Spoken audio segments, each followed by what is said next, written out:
Grace does not stand up here. All right. My name is Natalie Lustin. I've been an Arrow at Providence Heights for about 8 months now, and I can confidently say I am not the woman that I was when I walked through these doors.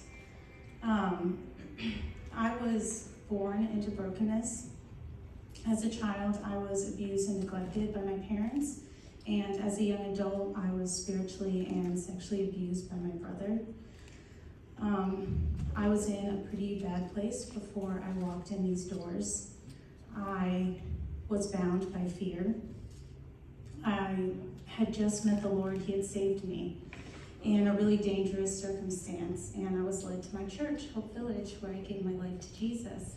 And I was trying to run after Jesus. I was trying to know him, develop a relationship with him, but I found myself just running in circles, caught in these cycles of trauma and abuse, caught in these unhealthy mindsets and these lies from the enemy. And then my pastor recommended Providence Heights to me. My first month at Providence Heights, the lovely Haley, I don't know if she's here, but she taught a course on how to hear God's voice, and it completely changed my life. Being able to hear the Lord's voice, it gave me confidence, it gave me courage to step out and do things that I normally wouldn't do. Honestly, it felt like acquiring the ability to hear God's voice, it felt like I had this fancy new weapon in my arsenal. And when I used it together with the courses and with all the resources that were provided at Providence Heights, I began to flourish. I began to demolish strongholds. I began to uproot lies of the enemy. I began to tear down just all of these unhealthy mindsets, all these unhealthy old ways of thinking. And that gave space for me to rebuild a new foundation in what the Lord said was true about me. During my interview for Providence Heights, I remember saying I could never own my own business. Pretty much my goal of being here is just to learn to talk to people. At our first Monte Carlo, I was so excited that I had talked to 7 people. That was the hugest win for me, and it was real. And now, 6 months later, I'm standing here talking in front of 70 people, and I'm barely using my notes. And it's just like, look what the Lord has done. So, Providence Heights, this program, it fed me both spiritually and physically at a time when I wasn't able to feed myself. But the people here, the staff, they actually loved me enough to not leave me where I was.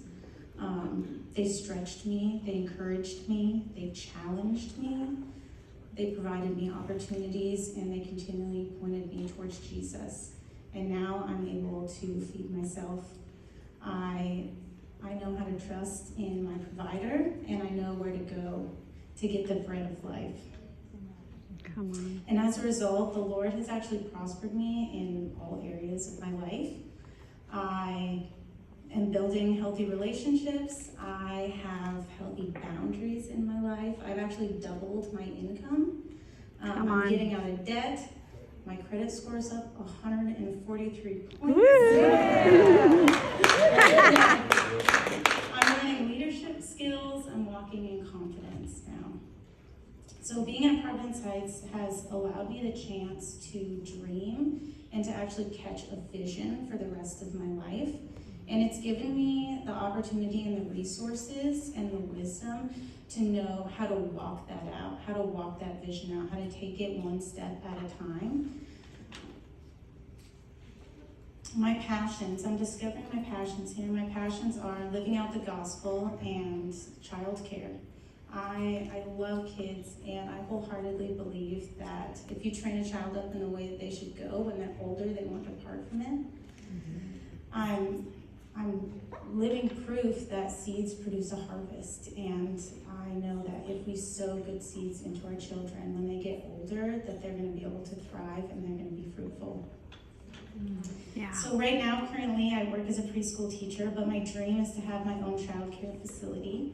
And as I continue my time at Providence Heights, I'll be pursuing the education required to be able to run my own daycare, which I'm very excited about. Woohoo! So I have a bright and fruitful future ahead of me. Yes. Because I've learned that if I keep my eyes on Jesus, there's absolutely nothing that I can't do. That's right. Yeah. Come on. Yay!